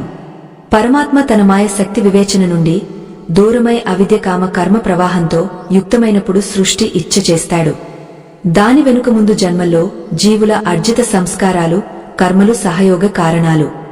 హే హేమవాన్, ఈ సృష్టి స్వభావంగా ఏ ప్రత్యేక ఆలోచన లేకుండా సహజంగా జరుగుతుంది. సంపూర్ణ సృష్టి ఆదితత్వం, ఈ నా అలౌకిక స్వరూపం మాయతో యుక్తమై అవ్యక్త అవ్యాకృత పేర్లతో శాస్త్రాల్లో వర్ణించబడింది. సమస్త సృష్టి తత్వాల మూలం, అన్ని కారణాల కారణం ఈ సచ్చిదానంద స్వరూపం. అది సర్వకర్మల సంచిత బీజం, ఇచ్చజ్ఞాన క్రియాశక్తుల ఆధారం. అదే హృంకార ఏకాక్షరి మంత్ర తాత్పర్యం. దాని నుండి శబ్ద తన్మాత్ర సహిత ఆకాశం పుడుతుంది. ఆకాశం నుండి స్పర్శాత్మక వాయువు, వాయువు నుండి రూపాత్మక తేజస్, తేజస్ నుండి రసాత్మక జలం, జలం నుండి గంధయుక్త పృథ్వీ క్రమంగా ప్రకటమవుతాయి. ఆకాశం శబ్ద తన్మాత్ర ఆశ్రయం మాత్రమే. వాయువులో శబ్దం స్పర్శ 2 గుణాలు, అగ్నిలో శబ్దం స్పర్శ రూపం 3 గుణాలు, జలంలో శబ్దం స్పర్శ రూపం రసం 4 గుణాలు, పృథ్వీ తత్వంలో శబ్దం స్పర్శ రూపం రసం గంధం 5 గుణాలు. ఈ పంచమహాభూతాలు తన్మాత్రాలతో ఈశ్వర సమష్టి లింగ శరీరం నిర్మితమవుతుంది. దాన్ని మహత్వ లేదా సూత్రాత్మ అంటారు. పరమాత్మ ఈ సూక్ష్మ దేహ అందరిలో వ్యాప్తి.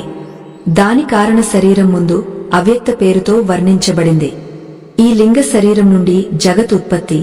ఇది సంపూర్ణ విశ్వ బీజం. ఉత్తమ ప్రాణాయామ లక్షణాలు ప్రకటమయ్యే వరకు సాధకుడు నిరంతర అభ్యాసం చేయాలి. ఇంద్రియాలను విషయాల నుండి తప్పించి లోపల మనసులో స్థిరం చేయడం ప్రత్యాహార సాధన. అంగుష్టం, గుల్ఫ, మోకాలు, జంఘ, మూలాధారం, లింగస్థానం, నాభి, హృదయం, గళం, కంచం, తాలు, మూలనాసిక, భ్రూమధ్యం, లలాటం, శిఖ, సహస్రారం. ఈ స్థానాల్లో ప్రాణవాయును విధిపూర్వకం ఆపడం ధారణ. సమాహిత మనసుతో చైతన్య స్వరూప చింతన చేసి తన ఆత్మలో ఇష్టదేవుని చింతన చేయడం ధ్యానం. జీవాత్మ పరమాత్మ ఏకత్వాన్ని సంభవంగా అనుభవించడమే సమాధి. ఇలా యోగ 8 అంగాల వర్ణన. ఇప్పుడు శ్రేష్ఠ మంత్ర యోగ రహస్యం చెబుతాను. హే హిమాలయం, ఈ మానవ శరీరం సంపూర్ణ విశ్వ సమానం. పంచభూతాలతో నిర్మిత ఈ జీవ శరీరం సూర్య చంద్రాగ్ని శక్తులతో సంపన్నం. దీనిలో 3 కోట్ల నాడులు, అందులో 10 ప్రధానాలు. ఆ 10లో మేరుదండ మధ్య చంద్రసూర్యాగ్ని స్వరూపిణి సుషుమ్న నాడికి విశేష స్థానం. వామ భాగ ఇడ నాడి చంద్రమయ శక్తి రూపిణి అమృతమయి. దక్షిణ భాగ పింగళ నాడి సూర్య స్వరూప పురుష ప్రవృత్తివాళి. మధ్య సుషుమ్న నాడి సంపూర్ణ తేజస్సుతో అగ్నిపా. దాని మధ్యలో అద్భుత స్థానంలో ఇచ్చజ్ఞాన క్రియాశక్తులతో స్వయంభూ శివలింగం కోట్ల సూర్యుల్లా ప్రకాశిస్తుంది. దానిపైన రీమనాద బిందు సంపన్న బీజాక్షరం. హే హిమవాన్, అదే నా స్వరూపం. నాకు అభిన్న దేవి శక్తి రూపం ధరిస్తుంది. సుషుమ్న బయట ఉన్న చక్రాల ధ్యానం విశేషంగా చేయాలి. మూలాధార చక్రంలో కరిగిన బంగారం రంగు 4 దళాల కమలం. దానిలో సహ అక్షరాలు. మూలాధారం పైన స్వాదిష్కాన చక్రం అగ్ని జ్యోతి సమాన డైమండ్ చమక్ 6 దళాల కమలం. దానిలో ఏమ్యరయిల్ అక్షరాలు. సుషుమ్న ఆధార షట్కోణీయ స్థానం కాబట్టి మూలాధారం, శివలింగ అధిష్ఠానం కాబట్టి స్వాధిష్ఠానం. దానిపైన నాభి స్థానంలో మణిపుర చక్రం విద్యుత్ మేఘం లాంటి ప్రకాశపూర్ణం. దానిలో జన తథధన ప అఫ అక్షరాలతో 10 దళాల కమలం. రత్న సమానం కాబట్టి మణిపురం. దాని అధిపతి భగవాన్ విష్ణువు. ఆయన దర్శనం చేసేది ఈ చక్రం అత్యంత దివ్యం. దానిపైన అనాహత పద్మం ఉదయ సూర్య సమాన ప్రకాశితం. దాని 12 దళాల్లో అక ఖ అజ్జాన ఘ అంక అక చూజాక అట అట అక్షరాలు. దాని మధ్య బాణలింగం 1000 సూర్యుల ప్రకాశ సంపన్నం. శబ్ద బ్రహ్మ స్వరూపం కాబట్టి అనాహత ధ్వని కేంద్రం. కాబట్టి ఈ కమలం అనాహత పద్మం. అనాహత చక్రం ఆనంద భోగ కేంద్రం, పురుష ఆధారితం. దానిపైన కంక స్థానంలో విశుద్ధ చక్రం ధూమ్రవర్ణ ప్రకాశమాన కమలం. అనుండి హ వరకు 16 స్వరాలతో 16 దళాలు. జీవాత్మకు పరమాత్మ దర్శనంలో విశుద్ధి ఇచ్చేది కాబట్టి ఈ పేరు. ఇది అద్భుత విశుద్ధ పద్మం ఆకాశ తత్వ అభిమాని. దానిపైన ఆత్మ ఆధారిత ఆజ్ఞా చక్రం, ఒక అక్షర 2 దళ యుక్తం. ఈ సుందర చక్రం ద్వారా లౌకిక విధితో పరమాత్మ ఆజ్ఞా సంక్రమణం సాధ్యం. అందుకే ఆజ్ఞా చక్రం. దానిపైన కైలాస చక్రం, దాని పరే రోధిని చక్రం. హే సుశీలవ్రతి హెమవాన్, ఇలా సుషుమ్నాలో ఆధార చక్రాల వివరణ చేశాను. వీటికి మించి బిందు స్థల సహస్రార చక్రం, ఇలా అతి శ్రేష్ఠ యోగ మార్గ కథనం చేశాను. ముందు ప్రాణాయామ శక్తితో మూలాధారంలో మనసు ప్రతిష్ఠితం చేయి, కుండలిని శక్తిని గుదలింగ మధ్యస్థానం నుండి ఆకుంచనంతో జాగృతం చేసి సుషుమ్నా మార్గంతో పైకి తీసుకెళ్లి శతచక్రాల్లో వివిధ లింగాలు పార్చేసి బిందు చక్రం వరకు తీసుకెళ్ళు. సహస్రారంలో శివ సంయుక్త చైతన్య శక్తిని కుండలిని సంధానం చేసి మహామాయ సిద్ధి ఇచ్చే పరాశక్తిని ఆ శివకణం నుండి కరిగిన అమృత సదృశ రసపానం చేయించు. దాని నుండి షట్చక్ర దేవతలను తృప్తి చేసి పరాశక్తిని యోగ్య విధితో కుశల సాధకుడు మళ్లీ మూలాధారంలోకి తెస్తాడు. ప్రతిరోజు అభ్యాసంతో ముందు దూషిత మంత్రాలు సిద్ధమవుతాయి, మరే ఉపాయం అవసరం లేదు. అలాంటి అభ్యాసంతో వృద్ధాప్య మరణం ఇతర సాంసారిక బంధనాల నుండి సాధకుడు విముక్తుడవుతాడు. జగన్మాత మాయ సహిత విభూషిత దివ్య గుణాలు ఆ శ్రేష్ఠ సాధకునిలో ప్రకటమవుతాయి. హే ప్రియ శిష్య హిమవాన్, ఉత్తమ వాయు ధారణ పద్ధతి చెప్పాను. ఇప్పుడు ధారణ అనే యోగ వర్ణన చేస్తాను. సావధానంగా దేశకాల వస్తు త్రివ్య పరిచ్ఛేద రహితంగా నా దేవి స్వరూపాన్ని చిత్తంలో ధారణ చేయి. అప్పుడు శీఘ్రంగా సాధకుడు జీవ బ్రహ్మ ఐక్య అనుభవంతో తన్మయుడవుతాడు. చిత్తం కలుషితమైతే విలంబమైతే అంగయుక్త నా రూపాల చింతన సహిత యోగాభ్యాసం చేయి. హే పర్వతేశ్వర, చిత్తాన్ని నా చేతుల కాళ్లు ఉన్న సుందర రూపంలో సమాహితం చేసి మంత్రజపంలో లీనమై ఉండు.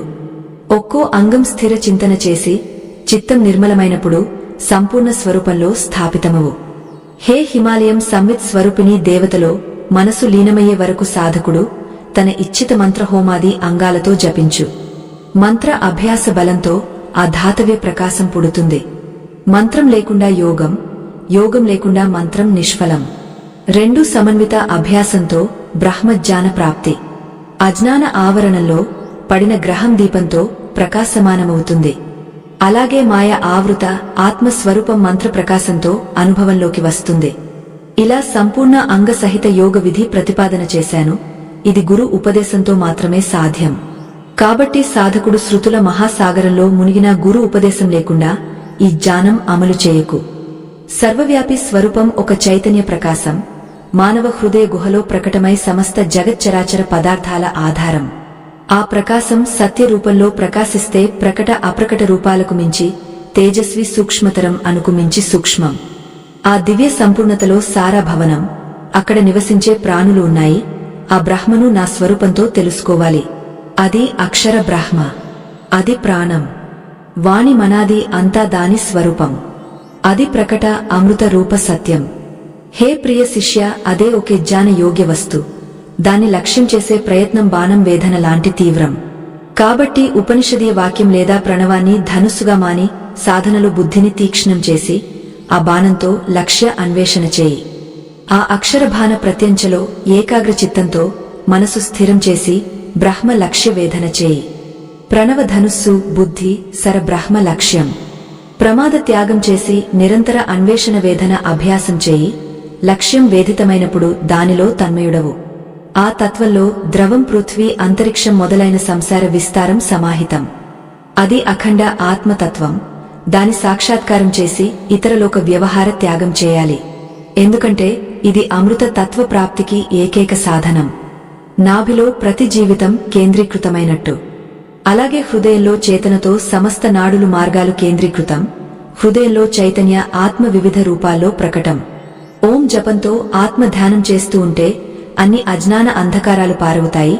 సాధకుని కళ్యాణం జరుగుతుంది. హృదయ రూప బ్రహ్మపురంలో దివ్య చిదాత్మ నివాసం. అన్నమయ, ప్రాణమయ, మనోమయ, విజ్ఞానమయ కోశాల్లో ప్రతిష్ఠిత ఆత్మతత్వాన్ని బుద్ధిపూర్వక అన్వేషణ చేసి ధీర పురుషుడు ఆ విజ్ఞానంతో సాక్షాత్కారం చేసి అమృత ఆనందం అనుభవిస్తాడు. పరావర బ్రహ్మ సాక్షాత్కారంతో హృదయ అజ్ఞాన గ్రంథులు తెగిపోతాయి. సంశయాలు నాశనమవుతాయి. అన్ని ముందు కర్మలు శాంతమవుతాయి. సువర్ణ సదృశ ప్రకాశ యుక్త విజ్ఞానమయ కోశంలో నిష్కలంక బ్రహ్మను జ్ఞాని ఆత్మజ్ఞాని రూపంలో తెలుసుకుంటాడు. ఆ బ్రహ్మను సూర్యుడు ప్రకాశించడు. చంద్రతారలు కాదు. విద్యుత్ లౌకిక అగ్ని ప్రశ్నే లేదు. బ్రహ్మ ప్రకాశం అభివ్యక్తమైనప్పుడు దాని ప్రతిబింబ రూపీ సంపూర్ణ విశ్వం ప్రకాశితమవుతుంది. దృశ్యమాన ఈ సారాలోకం వాస్తవంలో బ్రహ్మే. 4 దిశల్లో వ్యాప్తి ఈ సంపూర్ణ విశ్వం ఆ పరమోన్నత బ్రహ్మ. దాని పొందిన వ్యక్తి సర్వోత్కృష్ట కృతకు అర్హుడవుతాడు. ఎందుకంటే బ్రహ్మ స్వరూపుడై ప్రసన్నంగా ఉంటాడు. శోకగ్రస్తుడు కాడు, తీవ్ర ఆకాంక్షలో చిక్కుకోడు. హే హిమవాన్, ఎక్కడ ద్వేషముందో అక్కడ భయం నివాసం. కాని బ్రహ్మలో ద్వైత అనుపస్థితి కాబట్టి బ్రహ్మ విద్య నిర్భయం. అతనికి నా వియోగం సతాయించదు. నాకు అతని వియోగం లేదు. హే హిమగిరి, తెలుసుకో, ఆ బ్రహ్మజ్ఞాని నా సౌందర్యమే, నేను అతని రూపంలో వ్యాప్తి. ఈ అనుభవం మీకు నిశ్చయంగా తెలుసుకోవాలి. ఎక్కడ నా స్వరూపం తెలిసిన భక్తుడు నివాసం చేస్తాడో అక్కడే నా దర్శనం. నేను ఏ తీర్థ కైలాస బైకుంకంలో నిత్యముండను, కాని నా జ్ఞాన సంపన్న హృదయ కమల మధ్యలో నా నివాసం. ఒక్కసారి కూడా జ్ఞాని భక్తుడు నా ఆరాధన చేస్తే దాని ఫలం కోట్ల దేవి పూజల సమానం. ఆ జ్ఞాని కుల పాపాలు నాశనమవుతాయి. అతన్ని జన్మించిన మాత కృతకృత్యురాలవుతుంది. ఎవరి మనసు చిన్మాత్రలో లీనమవుతుందో అతని ధారక పృథ్వీ పుణ్య భరితమవుతుంది. హే ఉత్తమ హేమవాన్, మీరు అడిగిన బ్రహ్మజ్ఞాన ప్రశ్నకు ఉత్తరమిచ్చాను. ముందు ఏమీ మిగల్లేదు. ఈ ఉపదేశం జ్యేష్ఠపుత్ర భక్తి యుక్త శీలవంత ఆజ్ఞాకారి శిష్యునికి మాత్రమే ఇవ్వాలి, మరెవరికి కాదు. ఎవరు తన ఇష్టదేవంలో పరాభక్తి ఉంచి గురుపై సమాన భక్తితో శిష్యత్వం నిభాయిస్తాడో అతడే ఈ రహస్యాల సారం ఆత్మసాత్ చేయగలడు. గురుదేవ బ్రహ్మజ్ఞాన ఉపదేశం ఇచ్చేవాడు ప్రత్యక్ష పరమేశ్వర రూపం. అతని అనుకంప అపారం కాబట్టి శిష్యుడు ఎప్పుడూ అతని ఆశ్రితుడు. తండ్రి నుండి పొందిన జన్మ మరణాలు నాశనమవుతాయి, కాని గురు నుండి ప్రకటమైన బ్రహ్మ స్వరూప బోధం ఎప్పుడూ నాశనం కాదు. కాబట్టి బ్రహ్మజ్ఞానదాత గురు తండ్రి కన్నా ఉత్తముడు. శృతి ఆదేశిస్తుంది, గురు విరోధం ఎప్పుడు చేయకు. శాస్త్రాల ప్రకారం బ్రహ్మజ్ఞానదాత గురు పరమశ్రేష్ఠుడు. సాధకుని నుండి శివుడు క్రోధిస్తే గురు రక్షణ సమర్థుడు. కాని గురు స్వయంగా క్రోధిస్తే శంకరుడు కూడా రక్షించలేడు. కాబట్టి హే హిమాలయం, అన్ని ప్రయత్నాలతో శ్రీగురును ప్రసన్నం చేయాలి. శరీర మన వాణితో వారి సేవలో తత్పరత. కృతజ్ఞత లోపమైతే, దోషం పడితే ప్రాయశ్చిత్తం ఏ ఉపాయం లేదు. ఇంద్రుడు అథర్వణ ఆర్షకు శాపమిచ్చాడు. బ్రహ్మజ్ఞాన ఉపదేశం ఇస్తే శిరస్సు కత్తిరించడం. ఒక సమయం అశ్విని కుమారులు విధిగా గురు సేవ చేసి బ్రహ్మజ్ఞానం నేర్చుకోవాలని కోరారు. కాని ఆర్షికి ఇంద్రశాపం గుర్తువచ్చి భయపడ్డాడు. అప్పుడు అశ్విని కుమారులు మళ్లీ ఆర్ష శిరస్సును జోడించి ఉపదేశం పూర్తిగా పొందారు.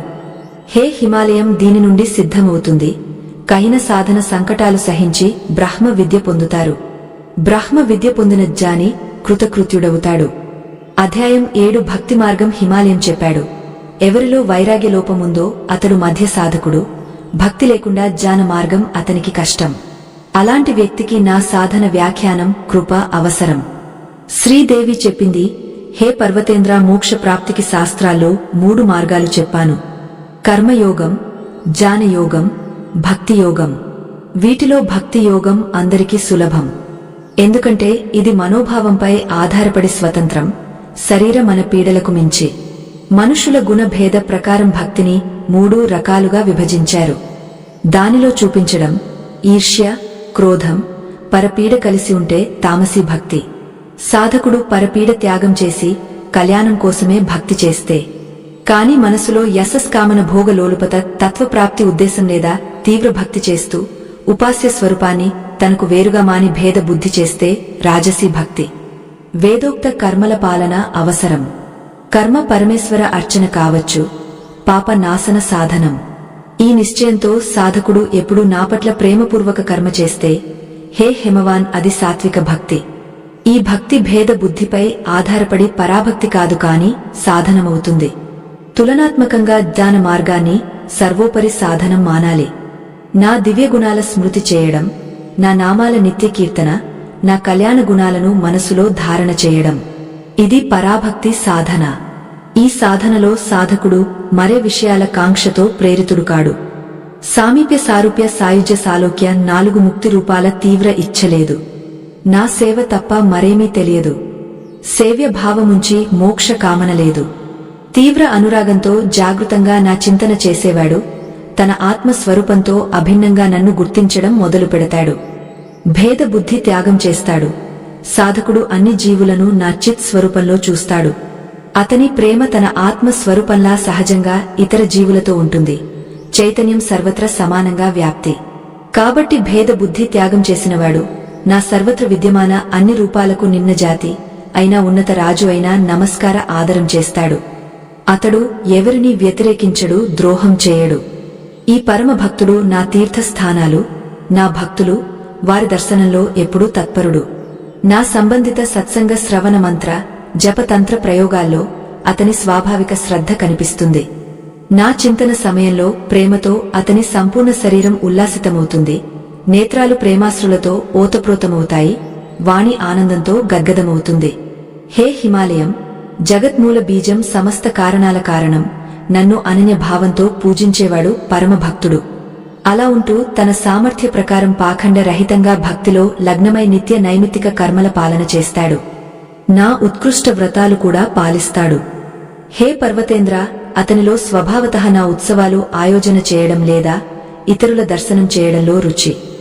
శరీర భయ అహంకారం దూరమైనప్పుడు లజ్జ సంకోచరహితంగా నా నామ కీర్తన నృత్యంలో సంలగ్నమవుతాడు. నా ప్రారబ్ధం ఏమైతే అది అవశ్యం జరుగుతుంది. సాంసారిక కర్తవ్యాల చింతలేదు. ఈ దృజ ధారణను పరాభక్తి అంటారు. దానిలో నా దేవి స్వరూపం మించి మరే భావన లేదు. హే హిమవాన్, పరాభక్తిలో సంలగ్న సాధకుని విలయం నా చిద్రూపంలో జరుగుతుంది. భక్తి చరమసీమను శాస్త్రాల్లో జ్ఞానం అంటారు. వైరాగ్య సీమ కూడా ఇదే. ఎందుకంటే జ్ఞాన అవస్థలో భక్తి వైరాగ్యం రెండూ సమాహితమవుతాయి. హే పర్వతా, సాధకుడు తీవ్ర భక్తిలో లీనమై ప్రారబ్ధవశం మా స్వరూప జ్ఞానం పూర్వకం పొందకపోతే దివ్యభోగాల అనుభవం చేస్తాడు. ఆ లోకంలో నా చిత్రూప సమ్యక్ జ్ఞానం ప్రకటమవుతుంది. ఆ జ్ఞానంతో అతడు తక్షణం ముక్తుడవుతాడు. ముక్తికి మరే కారణం లేదు. మనుష్య లోకంలోనే ప్రత్యక్షంగా నా సమ్యక్ స్వరూప జ్ఞానం జరిగితే జ్ఞాని ప్రాణం ఎక్కడికి పోదు.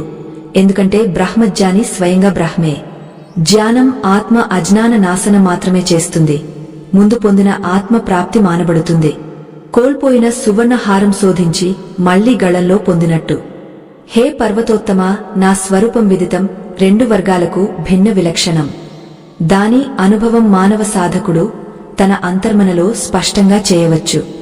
దర్పణంలో తన ప్రతిబింబం అనుభవంలాగా, జలంలో ఆత్మదర్శనంలాగా నా దివ్యలోకంలో స్వచ్ఛ భానం.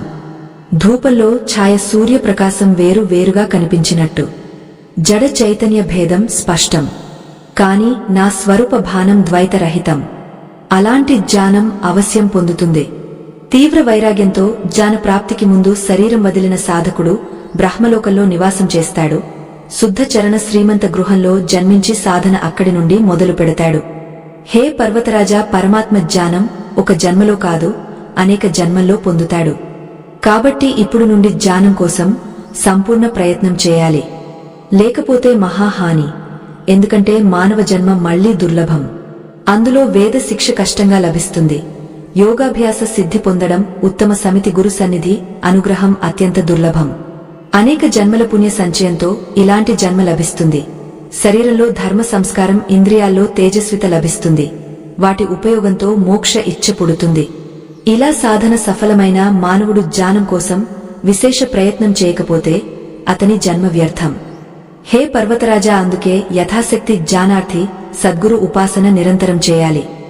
సద్గురు కృపతో జ్ఞాన రూప అగ్ని ప్రజ్వలితమవుతుంది. సమస్త అజ్ఞాన అంధకారాన్ని నాశనం చేస్తుంది. ఈ జ్ఞాన అగ్నిలో అన్ని కర్మలు, అజ్ఞాన వాసనలు భస్మమవుతాయి. బ్రహ్మజ్ఞానం పొందిన తర్వాత సాధకునికి మరే చీజ అవసరం లేదు. అతడు జీవితంలో ముక్తుడై పరమశాంతి అనుభవిస్తాడు. పాలు ప్రతి కణంలో ఘీ దాగ ఉన్నట్టు.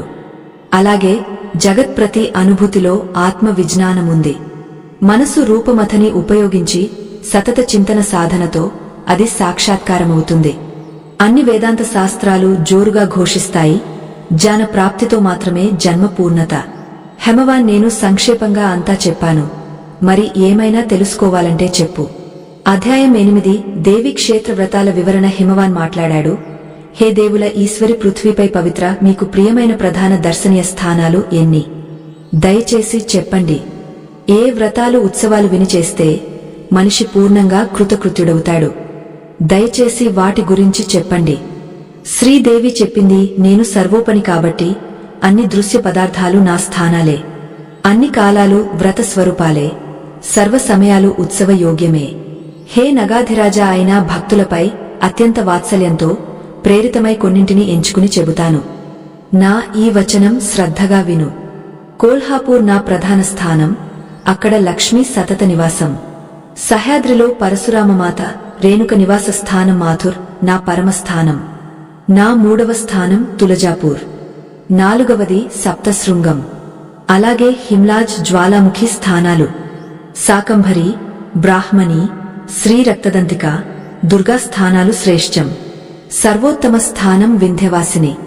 12వది అన్నపూర్ణ, 13వది కాంచీపురం, 14వది భీమాదేవి, 15వది విమలాదేవి, 16వది కర్ణాటకలో చంద్రకళా దేవి మహాస్థానం, 17వది కౌశికిమాత, 18వది నీలపర్వతంపై శ్రీనీలామృత ఉత్తమ స్థానం, 19వది జముండేశ్వరి, 20వది శ్రీనగర్ స్థానం, 21వది నేపాల్లో గుహా కాళీ మహాస్థానం, 22వది మీనాక్షి దేవి పరమస్థానం చిదంబరంలో, 23వది వీరణ్య శివ మహాస్థానం, అక్కడ సుందరి జగదంబ విరాజిత.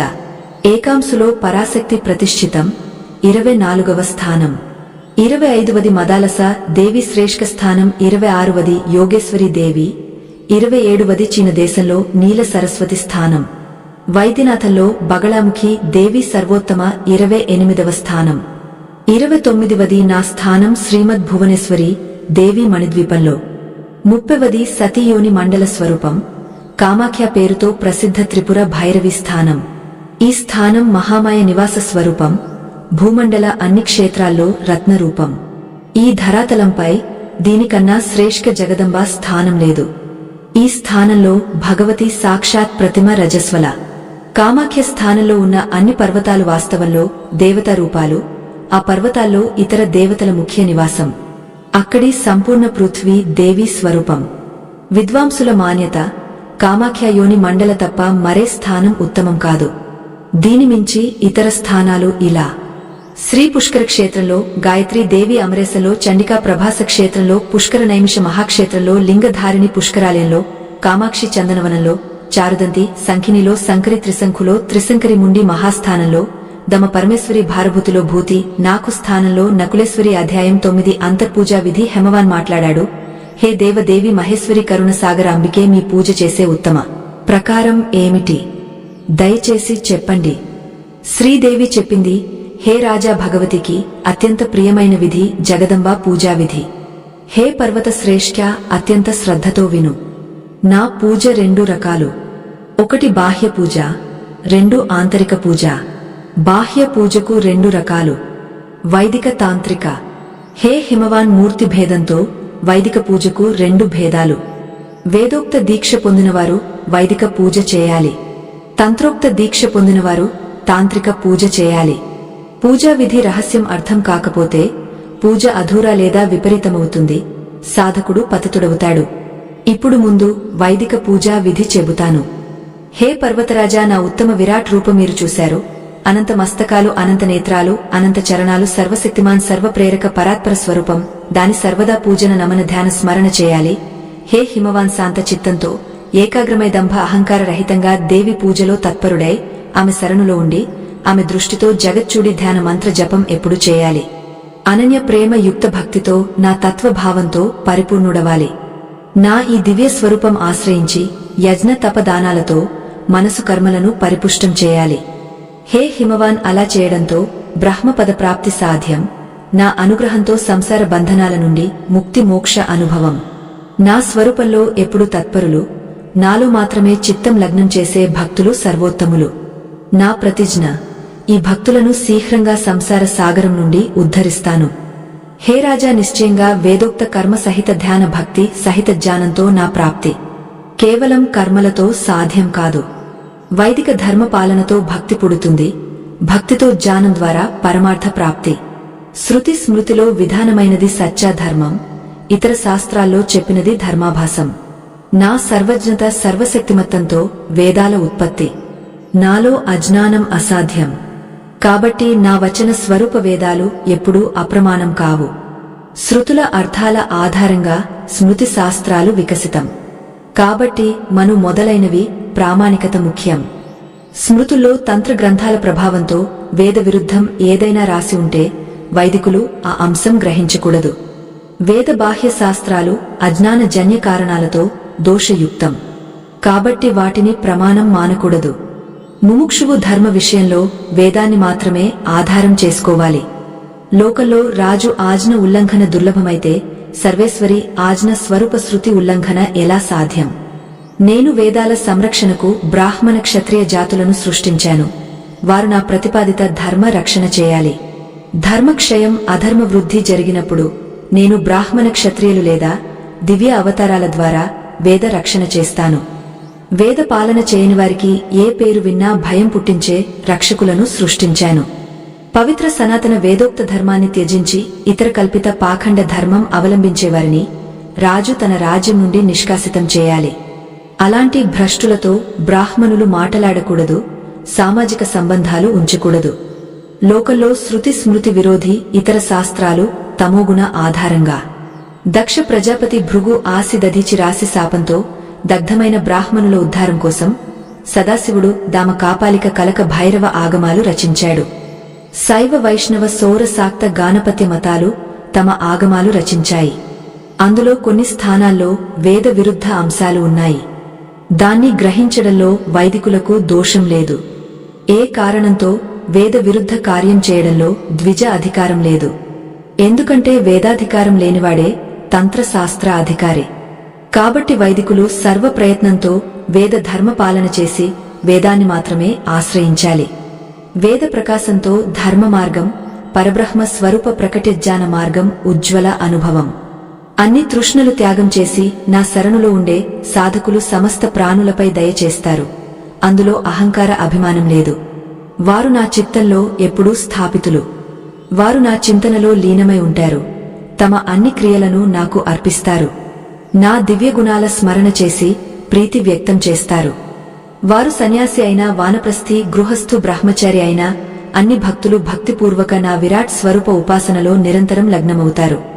ఇలా నా భజనలో లగ్నమైన భక్తుల అజ్ఞాన రూప అంధకారాన్ని జ్ఞాన రూప సూర్య ప్రకాశంతో నాశనం చేస్తాను. ఇందులో సంశయం లేదు. హే హిమాలయం, ఇది ప్రథమ ముక్త వైదిక పూజ సంక్షిప్త స్వరూపం. ధాతు లేదా ఇతర మూర్తి అష్టదల వేది సూర్య చంద్ర జల యంత్ర ఘట అంకిత చిహ్న చిత్రం లేదా తన హృదయ కమలంలో నా పరాత్పరస్థిత దివ్యమూర్తిలో ధ్యానం చేసి పూజ చేయాలి. పూజలో నా సగుణ కరుణామయ స్వరూప వర్ణన ఇలా: తరుణి రక్తవర్ణ సౌందర్య రూపి భక్తుల పీడలు తీర్చేది, సదా ప్రసన్న సుముఖి, అర్ధచంద్ర మస్తక పాస, అంకుశవర అభయ ముద్రధారిణి, ఆనంద స్వరూపిని పూజన తన శక్తి సాధన ప్రకారం చేయాలి. ఆంతరిక పూజ అధికారం పొందే వరకు బాహ్య పూజ ఆశ్రయించాలి. ఆంతరిక పూజలో చిత్తాన్ని సంవిత్ తత్వంలో లీనం చేయడమే పరమ పూజ. ఉపాధిరహిత అఖండ జ్ఞానమే నా సర్వోచ్చ స్వరూపం. నా సంవిత్ స్వరూపంలో నిర్వికల్ప చిత్తాన్ని స్థాపించాలి. దాని మించి ఏదైనా మాయామయమే. కాబట్టి మనసు శాంతం చేసి యోగయుక్తుడై సంసార నాశం కోసం ఆత్మస్వరూపిణి సర్వసాక్షి భగవతి ధ్యానం చేయాలి. హే పర్వత శ్రేష్ఠ, ఇప్పుడు బాహ్య పూజ విస్తారం చెబుతాను, శ్రద్ధగా విను.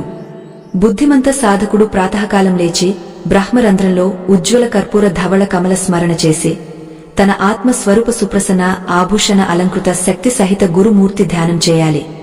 గురుకు నమస్కారం చేసిన తర్వాత కుండలిని శక్తి స్మరణ చేయాలి. అది బ్రహ్మరంధ్రం నుండి మూలాధారం వైపు ఊర్ధ్వగమన సమయం ప్రకాశమానమవుతుంది.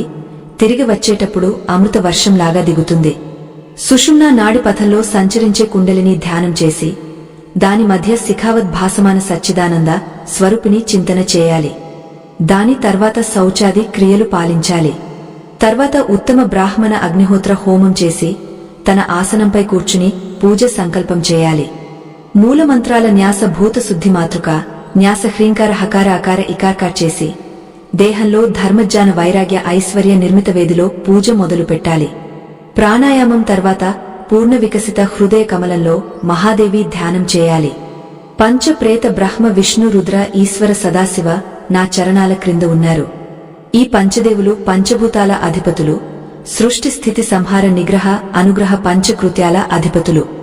నేను సర్వథా అతీత అవ్యక్త చిద్రూపిణి. కాబట్టి శక్తి తంత్రాల్లో ఇవి నా ఆసన రూపాలు. ఇలా మొదట మానసోపచారంతో ధ్యానం చేసి నా పూజన చేయాలి. మూలమంత్రాల జపం చేయాలి. జపం తర్వాత అరయం అర్పించాలి. పూజా పదార్థాలను జల మంత్రాభిషేకంతో శుద్ధి చేయాలి. దిగ్బంధనం చేసి గురుకు నమస్కారంతో ఆజ్ఞ తీసుకుని హృదయంలో స్థాపిత నా మనోహర మూర్తిని ఆవాహన పూజా పీఠంపై చేయాలి. తర్వాత మంత్రాలతో ప్రాణ ప్రతిష్ఠ చేయాలి. ఆసన ఆవాహన అరయపాద ఆచమన స్నాన వస్త్రద్వయ ఆభూషణ గంధ పుష్పాదులు యథాయోగ్యంగా దేవికి భక్తితో అర్పించి యంత్రస్థ ఆవరణ దేవతలను విధిగా అర్చించాలి. ప్రతిరోజు ఆవరణ పూజ సాధ్యం కాకపోతే ప్రతి శుక్రవారం అవశ్యం చేయాలి. అంగ దేవతలు దేవి ప్రభు రూపాలు, వారి ప్రభామండలంతో త్రైలోక్య వ్యాప్తి అలా మననం చేయాలి. మళ్లీ ఆవరణ అయోధ శక్తి సహిత జగదంబ సుగంధ చందన సువాసిత పుష్పాలతో పూజన చేయాలి. వివిధ నైవేద్య తర్పణ తాంబూల దక్షిణాదులతో భగవతిని సంతుష్టి చేయాలి. తర్వాత హే హిమాలయ మీరు రచించిన సహస్ర నామాల పఠనం చేయాలి. హే రాజా తంత్ర గ్రంథాల్లో కథిత శ్రీదేవి కవచ దేవి సూక్త దేవ అథర్వ శీర్ష శ్రీ భువనేశ్వరి ఉపనిషత్ పైత మహావిద్యా మంత్రాలతో జగదంబాను ప్రసన్నం చేసి ప్రేమపూర్వక క్షమా యాచన చేయాలి. పులకిత శరీరం, ప్రేమాశ్రు నేత్రాలు, కంకస్థ భావంతో బారంబారు నృత్యం చేయాలి. గీత వాద్యాలతో ఘోష చేయాలి. ఎందుకంటే వేద పురాణాలతో నా స్వరూపం ప్రతిపాదితం కాబట్టి పూజలో ఆ శాస్త్రాల పఠనం సంతోషప్రదం. నా అనన్య భక్తుడు ప్రతిరోజు తన శరీరం సహిత సర్వస్వం నాకు అర్పించాలి. తర్వాత నిత్య హోమం చేయాలి. బ్రాహ్మణులు, సౌభాగ్యవతి స్త్రీలు, కుమారికలు, బాలలు ఇతరులలో దేవి స్వరూపం చూసి వారికి భోజనం పెట్టాలి. తర్వాత నమస్కారం చేసి సంహార ముద్రలో తన హృదయంలో భగవతీ విసర్జన చేయాలి. హే శ్రేష్ఠవ్రత హిమవాన్న ఇలాంటి పూజనంలో హృదయస్థ మంత్ర రూపీ అహంకారంతో చేయాలి. ఎందుకంటే హ్రీం సర్వ మంత్రాల నాయక పరమశ్రేష్టం. ఏకాదశ మాయా బీజ రూపీ దర్పణంలో నేను ఎప్పుడూ ప్రతిబింబితం కాబట్టి ఆ మంత్రంతో చేసిన అర్పణ అన్ని మంత్రాలతో చేసిన అర్పణ మానబడుతుంది. జగదంబ పూజ చేసిన తర్వాత స్వగురును వస్త్ర ఆభూషణ ఇతర ఉపచారాలతో యథావిధిగా పూజించి మనసులో కృతకృత భావముంచాలి. ఇలా శ్రీ భువనేశ్వరి దేవి పూజ చేసేవాడికి ఏ సమయస్థానంలో ఏమీ దుర్లభం కనిపించదు. దేహ నాశనం తర్వాత మణిద్వీపంలో నా నివాసం అతనికి సర్వథా లభిస్తుంది. దేవి పూజ చేసేవాడు సాక్షాత్ దేవి స్వరూపం తెలుసుకో. దేవతలు కూడా అతన్ని నమస్కరిస్తారు. హే హిమాలయం మహాదేవి భగవతి పూజన విధి ఇలా చెప్పాను. అన్నింటినీ విమర్శించి మీ అధికార ప్రకారం నా పూజ చేయాలి. అలా చేయడంతో మీరు కృతార్థులవుతారు. హే హిమాలయం నా ఈ గీతాశాస్త్రం అశిష్యునికి ఎప్పుడు చెప్పకు. భక్త ధూర్తదుష్ట హృదయులకు కూడా చెప్పకు. అనాదికి ఈ పూజ ప్రకటన చేయడం తల్లిని వస్త్రహీనం చేయడం సమాన అపరాధం. కాబట్టి సాధ్యమైనంత ప్రయత్నంతో ఈ గీతాశాస్త్ర రహస్యం గుప్తంగా ఉంచు. గురుభక్తి, దేవి భక్తి సంపన్న సుశీల సుందర లక్షణాలు ఉన్న శిష్యుడు లేదా జ్యేష్ఠపుత్రునికి మాత్రమే ఈ జ్ఞానం ఇవ్వడం ఉచితం. శ్రాద్ధ సమయంలో ఈ గీతాశాస్త్ర పఠనం బ్రాహ్మణుల ముందు చేసేవాడి అన్ని పితృలు తృప్తి చెంది పరమపదం పొందుతారు. వ్యాసుడు చెప్పాడు. హిమాలయానికి ఇలా చెప్పి భగవతి దేవి అంతర్ధానమైంది. దేవి దర్శనం పొందడంతో అన్ని దేవతలు ఆనందితులయ్యారు. తర్వాత దేవి హిమాలయం ఇంట ప్రాదుర్భవమైంది. ఆమెకు గౌరీ హేమవతి పేర్లు ప్రసిద్ధి. హిమాలయం గౌరీని సదాశివునికి వివాహం చేశాడు. గౌరీ నుండి స్కంద కార్తికేయ పుట్టాడు. అతడు తారకాసుర సంహారం చేశాడు. నేను ఉద్ఘాటితమైన గీతా రహస్యం మరెవరికి చెప్పకు. ఇది దేవీ గీతా భగవతి పరమ రహస్యం కాబట్టి ప్రయత్నంతో గుప్తంగా ఉంచు.